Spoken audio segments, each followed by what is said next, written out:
Good morning. How are we? I'm pretty good. Was that Zach? Nice. All right, well, let me pray as the kids get situated. Father, we pray this morning that brings glory to you.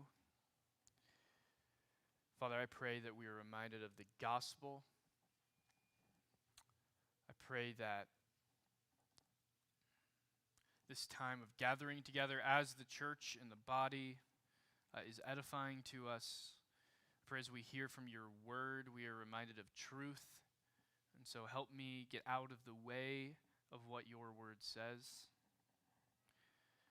Pray that your will be done.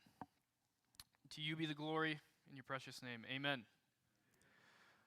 All right. Well, back in 1653, there was an event, a war, called the Anglo-Dutch War. The first Anglo-Dutch War, actually. And what's interesting and what you need to know about this event and this war is that most of it took place on the North Sea.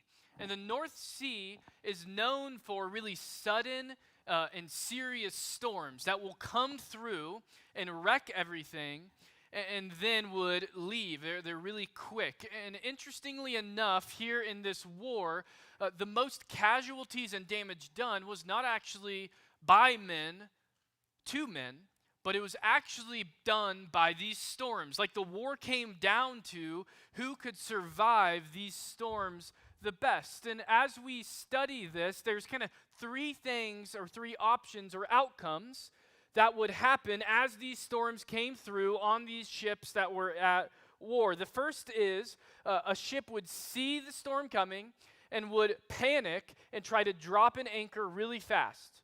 But those ships, what would happen is that the storm would come quickly, and as the anchor is going down, before it actually reaches the bottom and can grab onto anything, the storm would be in front of them, and those ships would flip. The second outcome was that these ships would see the storm, and then they would try to outmaneuver it and run away from it.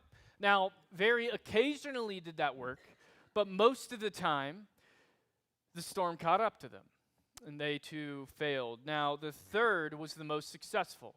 And what we saw the third group of ships do was that they were fighting already with an anchor dropped in the ground so that if a storm were to come, they could hold fast to the bottom. And that anchor gripped to something immovable, and as the storm came, they might have been beat up a little bit, but they survived. And the whole war actually came down to that, who had their anchors dropped. And as we walk through the life of David, there's a similar thing happening. You see, as the storm comes, what you need to see is that the storm is an amoral thing. Okay, the storm doesn't have any emotions, it doesn't have any enemies. But what the storm did in that war in 1653 was it exposed where the anchors were. Because if the anchor was on your boat and you were running away, you were going to get flipped. If the anchor was not yet to the ground, you were not going to survive. But yet if the anchor was on something immovable and steady, you were going to thrive. And last week in chapter 19, we heard from Jason, and we were reminded that after David defeats Goliath, there were different reactions. We saw Jonathan, who really came onto David's side. And then we also see Saul, who's building up in jealousy and frustration and envy and rage. And what we're continually being led to see is that there's a storm coming upon Saul and a storm on David. And what the storm is doing is exposing where their anchors are. And in those 5 chapters from 19, and we're going to be in 24 this morning, what we see is that David's anchor is solidly on the immovable, superior, sovereign God of the universe. And he holds steady, yet Saul has his anchor fastly on the world. And the world is a subjective place with different variables that leads Saul to going crazy because he has nothing steady in his life holding him fast. And in these 4 chapters, between last week and this morning, what we see is over 10 times Saul is trying to kill David because he is jealous and he is afraid that David's going to take his throne. And so he's going out of his way to kill him. Actually, one of the verses says he wakes up and he thinks about killing David. And so Saul's full-time job now has transformed from being king of Israel to really just trying to hunt and kill David. That's the main thing he's worried about. And David is continually, every step of the way, being faithful in this season to where God has him. Now, this morning we're going to talk mostly about David. Okay, I'm going to explain what we're going to do here in a second. But I want to, before we get to that, I want to talk about Saul real quick, just to get it out of the way. Because again, Saul's anchor is fastly on the world. And here's what I want you to know, is that if your anchor is fastly in the world and you're living in accordance to the world, it's going to be a disaster for you. Okay, we see that with Saul. He goes crazy. But here's the thing that I need you to know. The world is full of subjective and many variables. And at any point in your life, you're going to be able to justify any action you have, good or bad, with somebody in the world. You're going to find somebody who's going to tell you what you're doing is okay. You're going to find somebody who's going to tell you how you treat other people is okay. It's not hard to do. But what that's going to lead to is a disaster in your life because you have nothing holding you fast to truth. Okay, there's a great example. Science textbooks change every 2 years. That's why there's 10 editions of every science textbook. Why? Because science changes. The Bible has not changed once. And David knows that, and he holds fast to truth. And so this morning, what we're going to look at again is 1 Samuel 24.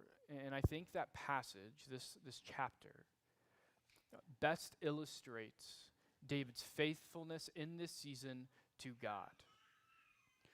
And so what we're going to do is see how David's life is anchored onto God. Now, here's what I want you to know. We're going to have 5 points, if you will.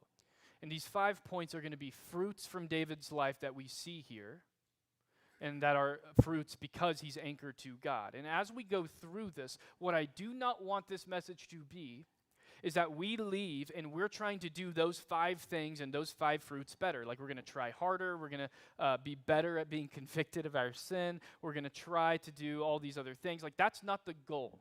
Okay, I don't want you to actually leave just trying harder to be like David here in this chapter. That's not actually going to get you very far. Okay, I have 2 goals this morning. One, that we're reminded of Jesus in all of these things, except for one of them, because it has to do with David's sin, and Jesus doesn't have sin. But in all of these points, minus that one, Jesus is the perfect and the ultimate example for us to follow. Okay, and through the story, we're also going to be reminded of the gospel. That's the first thing. I want us to look at Jesus. The second thing is that as we examine these fruits of David's life that we see today, I want us to know that they're anchored by God. And what I want us to do is hold up our life and our fruits next to David's fruits, not so that we can feel better or worse or okay with ourselves, but so that we can actually examine our life to see if we are anchored in God as well. That's the goal. And so if you're not there, turn to 1 Samuel 24, and we're going to read the first bit this morning. Starts in verse 1. It says, "When Saul returned from following the Philistines, he was told, 'Behold, David is in the wilderness of En-gedi.'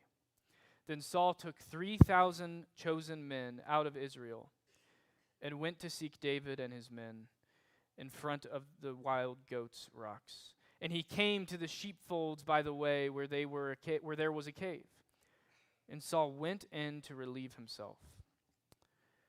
Now David and his men were sitting there in the innermost parts of the cave. And the men of David said to him, 'Here's the day of which the Lord said to you, Behold, I will give you your enemy into your hand, and you shall do to him as it shall seem good to you.' And then David arose and stealthily cut off the corner of Saul's robe." We'll stop there. You can picture the scene, can't you? Okay, the chapter before, Saul and Saul's men were closing in on David and his men. And right before they were able to close the gap completely, the Philistines invaded and Saul and his men had to retreat. And so here we are again. Saul did not rest. He wakes up the next day. I'm going to kill David. He hears that he is in the wilderness of En-Gedi. Okay, there's a bunch of caves and some hills there in En-Gedi. And David and his men, right, are on the hill, and they're seeing, and they can see Saul and his men coming towards them. Here we go again. They're going to try to kill me. And so they go into a cave, and as Saul and his men work their way through the wilderness of En-Gedi, Saul has to relieve himself. Now that means he's got to go to the bathroom, okay? The Bible is a very real book. It doesn't skip over things. So Saul is going to relieve himself, and he goes into a cave. And it's the same cave that David and his men are at. And can't you picture it? David and his men sitting there trying to be quiet. And here comes King Saul, the guy that's been after them. For, by the way, it's been about 8 years since we last saw him in chapter 19. And Saul comes into the cave to use the bathroom. David and his men are like, here we go. This is it. Like, David, God promised you this. You're anointed. You're going to kill him. This is the chance. God clearly orchestrated for this to happen. And David, if you research it, scholars believe as he went towards David and drew out his sword, he actually was intending to kill Saul. And all his men are there behind him, right? Like, finally, we're going to be free. David's going to be king. And as David gets close, God does something in his heart. And he bends down. And he cuts off the corner of his robe. He works his way back. Now we know the story. And I think because a lot of us know the story, it takes away from some of the shock value that we see. But if we just for a second see this with fresh eyes, this is a absolutely otherworldly response by David. And it doesn't actually, at surface level, make sense to us humans. Because we're like, dude, this is your chance. You were promised this. Like, I know if I'm in that position, there's so many things that we could do to justify David killing Saul here. Like, it's self-defense. All you're doing is defending yourself, David. He's trying to kill you. Kill him before he kills you. He started it. All right, what about David? Like, you're anointed anyways. This is your chance. Go ahead and take the throne. This is what you're here to do. God anointed you for this moment. Or how about this? God orchestrated this situation clearly, which is true. Like, Saul's here. God put Saul in front of you, and now this is your chance to kill him, David. Take advantage. This is God's moment for you.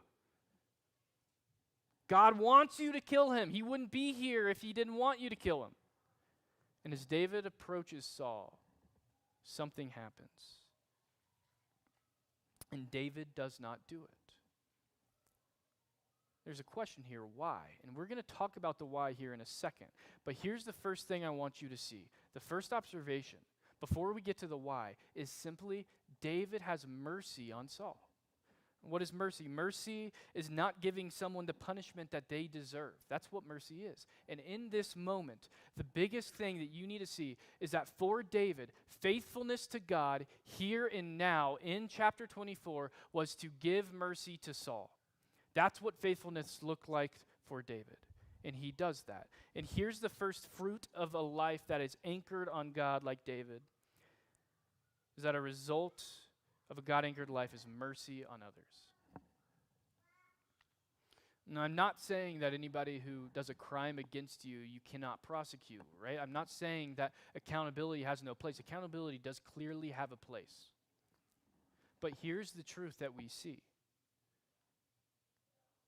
is that a Christian who lives in a gospel lens and gospel perspective and in a God-focused way is going to be marked by showing mercy unto others. Why? Because if you understand the gospel, you're going to live out of an overflow of the mercy that was shown to you on the cross. And out of that overflow, you cannot help but extend mercy on to others. And David understands the mercy given to him, and he extends mercy to Saul in this moment. Okay, not only does David show mercy unto Saul, but also I want us to look at his attitude, because in verse 5, there's something even more mind-blowing. It says this, and afterwards David's heart struck him, because he had cut off a corner of Saul's robe. Like as David works his way back to his men, the NIV says he was conscience-stricken. He felt guilty and convicted because what he did was wrong. Okay, not only does he not kill Saul, but he feels convicted that he even cut off the corner of his robe. Like for David, not killing Saul was not enough. Because David knew something that many of us like to not know. Okay, which is somebody else's greater wrong does not make your wrong any less wrong. Wrong is wrong. But what do we do as humans? Boy, do we love to do the opposite. We love to compare our lesser wrong to other people who did things that were worse. Oh, like, did you see them? I know I did that, but like, go look at what they did. That was unbelievable. Let's talk about that for a while. We like to use others' lack of faithfulness to justify our partial faithfulness. And here's why we're doing that, friends. Is because you're measuring yourself against the world. You are anchored not to God. You are anchored to the world. Again, at any given moment, if you're going to measure yourself against the world, you're going to find a way to make yourself feel better and maybe make yourself feel worse. Because the world is filled with changing variables. And David doesn't do that. David looks at the perfection that is God, and he understands that his wrong is still wrong, and then he's convicted by his sin in the face of a guy trying to kill him.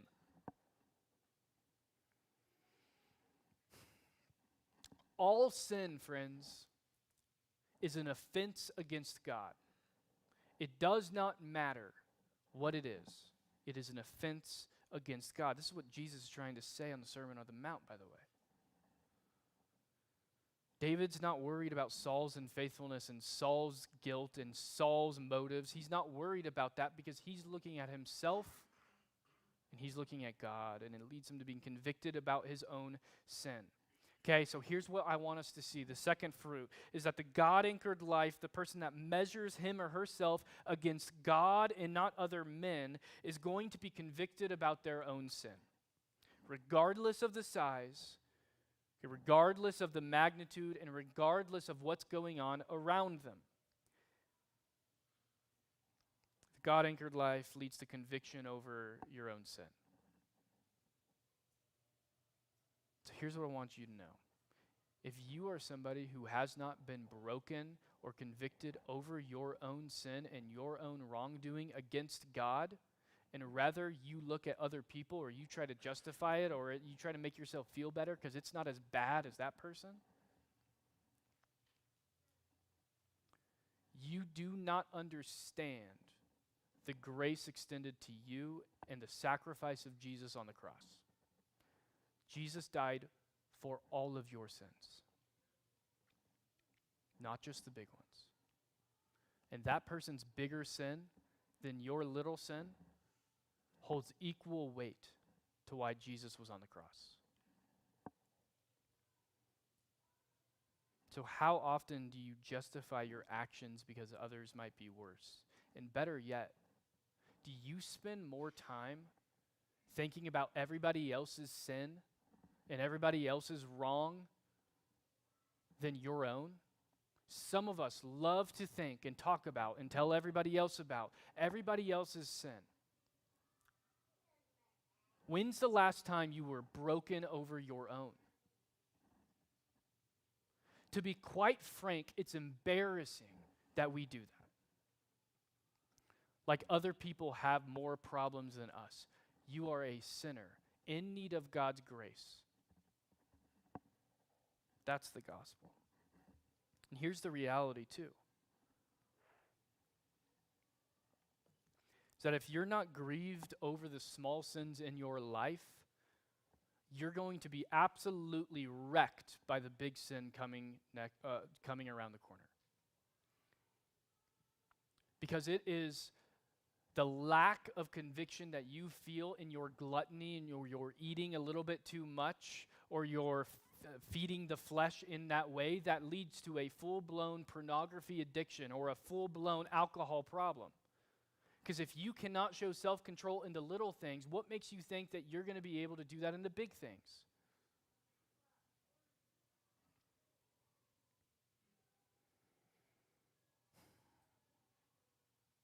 So, a God-anchored life leads to conviction over your own sin, regardless of what it is. Okay, as we continue, we're going to talk about the why. Like, why, David? Why didn't you kill him? He says this in verse 6. He said to his men, that is David. David says to his men, "The Lord forbid that I should do this thing to my Lord," meaning Saul, the Lord's anointed, "to put out my hand against him, seeing he is the Lord's anointed." So David persuaded his men with these words and did not permit them to attack Saul. And Saul rose up and left the cave and went on his way. There's a phrase in verse 6 repeated twice. It's repeated again in verse 10 when David confronts Saul, which is the Lord's anointed. Like, Saul's the Lord's anointed. Saul's the Lord's anointed. I'm not going to put my hand against the Lord's anointed. And here's what really David is saying. David did not kill Saul because he understands that if he were to kill Saul, it would have been his own timing and not God's timing, because God is the one that put Saul in that position, and it was God's to take him out of that position. He was the Lord's anointed. And so, yes, God did absolutely ordain Saul to walk into that cave, but it was not so that David would kill him. God ordained Saul to walk into that cave so that it would test David, because what we see in that cave is a crossroads of David's life. Are you going to control your own destiny and control your own power and take the throne for yourself, or are you going to let God have the control and him to do the work and you to be faithful? That's the choice that David has in the cave. That's the crossroads. Something we need to understand is that seeing God's hand at work does not mean you actually know his intentions.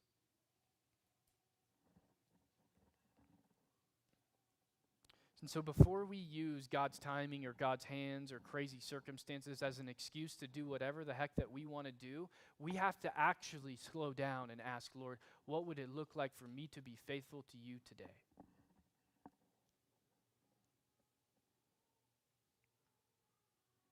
David were to kill Saul, he would be actively taking the throne for himself. Here's the danger, friends.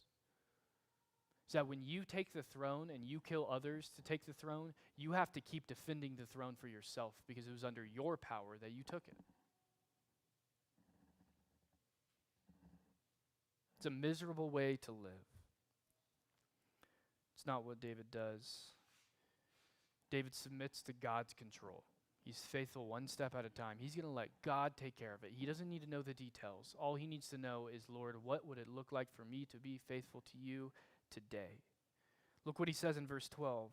He says this, "May the Lord judge between me and you, Saul, and may the Lord avenge me against you, but my hand shall not be against you." What David's saying is like, listen, the Lord's going to deal with you. Okay, and I pray that the Lord's going to avenge me. But it ain't going to be me, because that's not my job and that's not my role. David leaves vengeance, he leaves execution of judgment, all of these things, and he leaves control to God, not himself. He gives up the illusion that one might have, and that David was tempted to have, that he could be in control. And he leaves that to God. Here's the thing, friends. Never in the Bible are you commanded to be judge, jury, and executioner of justice here on earth. Not once. Now, maybe faithfulness is going to look like you have to pursue judgment or pursue justice in some way. Maybe that's true, but you are not commanded to actually be the judge, jury, and executioner of what you think is justice while you're on earth. You are called to be faithful. The problem is that a life that is anchored to the world and not God spends more time trying to execute justice on everybody else's wrongs while at the same time wanting to accept and receive the grace and mercy of Christ. Do you see how sideways that is? How self-righteous that attitude is? David leaves justice to the Lord. And David, because he does that, and pay attention to the wording here, he experiences freedom from control. Okay, because in yielding control from yourself to God, giving up that illusion that you're going to be able to control and to build the kingdom that you want around your life, by giving that up, there's actually freedom.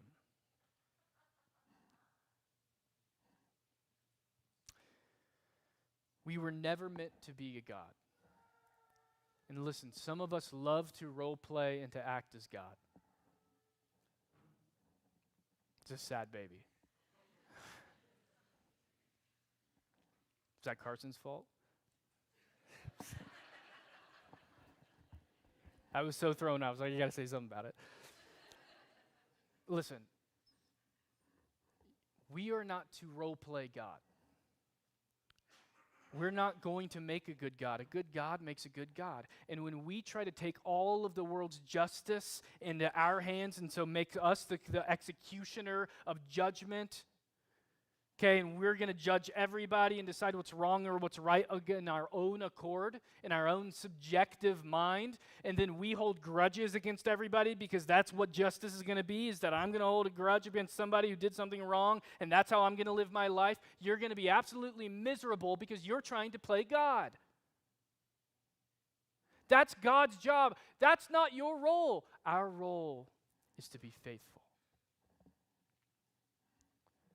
That does not mean, okay, we don't hold people accountable. It doesn't mean that we don't say something when we see something biblically wrong. It just means we're faithful one step at a time. So, the third thing that we see is that a fruit from a God-anchored life is that you will experience freedom from control. Now that freedom, again, doesn't mean that there's not confrontation, because that's actually exactly what David does. He goes out of the cave here in verse 8 and he confronts Saul. Let's look at what it says here in verse 8. It says, afterward David arose and went out of the cave and called after Saul, my Lord, my king. And when Saul looked behind him, David bowed with his face to the earth and paid homage. And David said to Saul, why do you listen to the words of men who say, behold, David seeks your harm? Behold, this day your eyes have seen how the Lord gave you today into my hand in the cave. And some told me to kill you, but I spared you. Stop there. I want us to pay attention to the tone and the temperament of David. Put yourself in his shoes for just a second. This is a guy who's been trying to kill you for years. He's taken away your house. You're now in the middle of the wilderness. You're hiding in a cave. And after all those years of torment that you've been through, you have the opportunity to kill him, and you spare him. There's going to be a temptation, not only for David to kill him, but after he spares him, there's going to be a temptation for David to feel superior now. Like, did you see that? I just spared you. Look at me. And he goes out of the cave to confront Saul. And what does he do? He bows because Saul is the Lord's anointed. And Saul still is on the throne. It is an unbelievable display of humility by David. His tone is not like, oh, I'm going to give him a piece of my mind. Okay? It's not like, here we go. I'm going to tell him what a moron he is. I could have killed you. No, his tone is humble and gentle. Why do you listen to these people, Saul? I'm not here to kill you. David doesn't show any amount of frustration. Again, he's not hostile.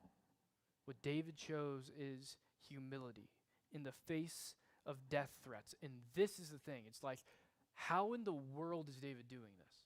Because this is actually an otherworldly, and I use that intentionally, an otherworldly response by David in the face of the person who's actively trying to kill him. How is this happening? I would go out on a limb and say very, very, very, very few of us would have this response. And what I want us to see to the answer of how did he do this is this: when you measure yourself against God and are anchored to God, not men, it's going to create a humility in your soul because you know your place in this world and you know God's place. Like what David had realized here in this moment, probably right before he killed Saul, is that Saul actually needs the same amount of grace that David does. They are both sinners in need of a Savior. And what you fail to realize when you look at everybody else's sin and when you feel justified to be judge, jury, and executioner onto everybody else, and when you let their sin affect the way that you treat others, is that you need the same grace that they need. And when you treat others in a different way, it's showcasing that you don't fully understand the grace of God on your life. The fourth thing I want us to see is that a God-anchored life leads to humility and not hostility. Okay, another way of saying all of this is that our right understanding of our place in relation to God creates a humility that will last a long time. Okay, I've used this illustration a handful of times, so I'm going to go through it a bit quicker. When you are driving to Cody and you see the mountains off in a distance, they don't look that big. I remember the first time I drove here, I was seeing the mountains, like, I could probably climb that, no problem. Right, that's going to be easy. That's a hill. I don't even know if that's a mountain. The closer you get to it, the bigger you realize it is. And when you're standing at the foot of that mountain looking up, all of the little differences between you and somebody else, all those little things, they become kind of irrelevant because you're looking at something huge. When you look at the magnitude of the mountains, the smaller things and the differences between them don't matter as much. And friends, as you sit at the feet of Jesus, the differences of sin in your life and somebody else's should not matter. You need the grace of God in the same way that everybody else does. Here's my point. Okay, is actually the way that you see others, the way that you view other people, is actually an indicator of your closeness to God. I'm going to go out on a limb and say this. If the majority of your time is spent looking at how bad everybody else's sin is and not necessarily yours, and the majority of your time is spent thinking about others' problems and not your own, you're not close to God. The closer you are to God, the more convicted of your sin you will be, and the more understanding of the grace of God that is needed for everybody. And it will affect you deeply. This is the very mindset that leads David to the response he has, because he knows Saul needs the same grace that he does. And his response is here in verse 10 and 11, second half of 10. Says this, I will not put out my hand against my Lord, for he is the Lord's anointed. See, my father, see the corner of your robe in my hand. For by the fact that I cut off the corner of your robe and did not kill you, you may know and see that there is no wrong or treason in my hands. I have not sinned against you, though you hunt my life to take it.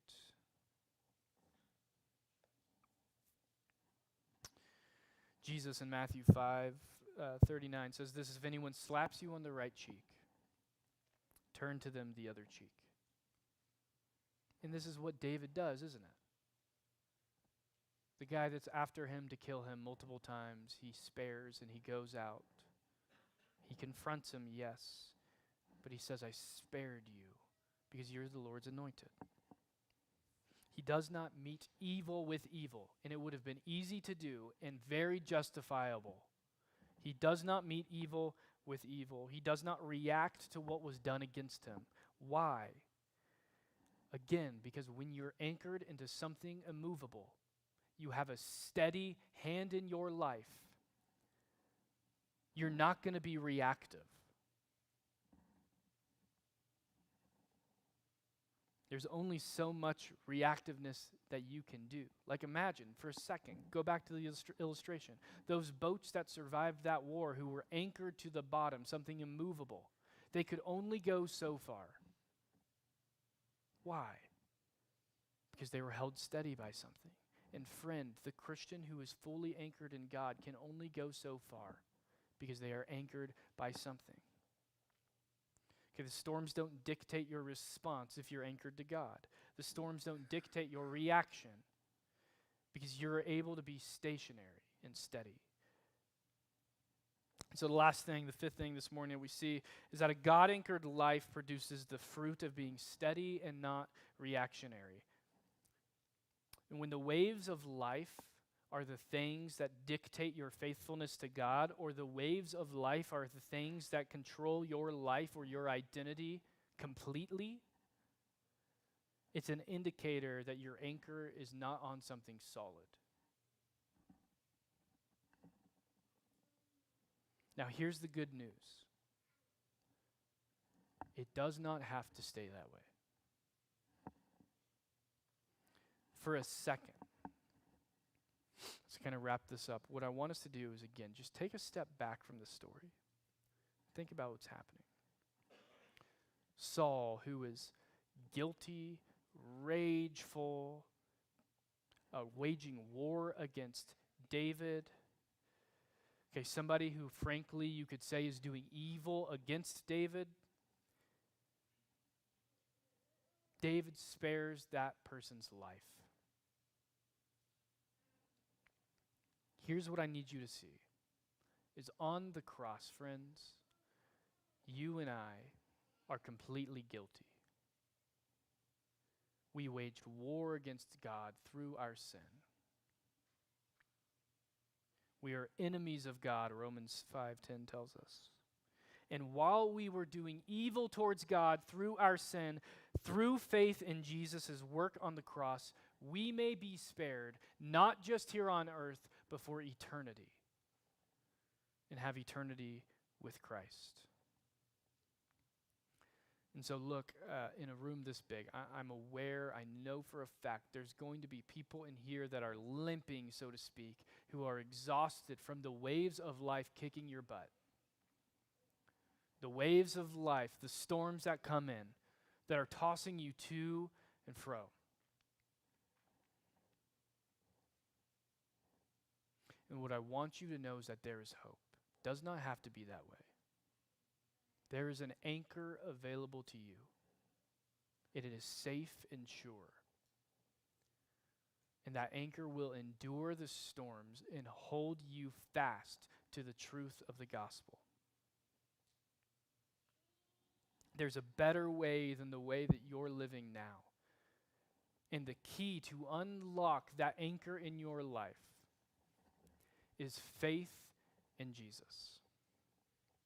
The gospel is this, that you and I had no hope because of our sin. We are totally guilty. Yet God did not stop there. He sent his son Jesus, who came down and lived a perfect life, who gave himself up and walked to the cross for you as a sacrifice, the perfect sacrifice, the unblemished lamb. And through his blood, he has atoned. He's taken your place, that you might be seen as righteous in God's eyes, taking away your sin and now living in the freedom of Christ. And what you need to do is not work harder and try better and try to be more like David. What you need to do is to accept him in faith, that he is who he says he was and did what he said he was going to do. And if you confess with your mouth that Jesus is Lord and believe him in your heart that God raised him from the dead, you will be saved. It's by grace through faith. It's not by works. There's no amount of works that you can do. It's by grace through faith. And that's the gospel. You're Saul in this story, friends. You're not David. You are Saul.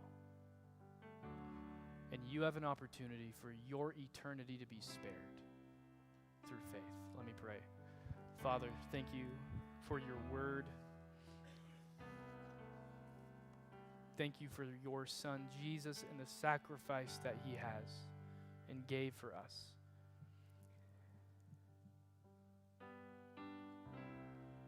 Pray that we are reminded not to do better and work harder and try more, but we are reminded of the truth, to be held fast by your word and anchored in your Son.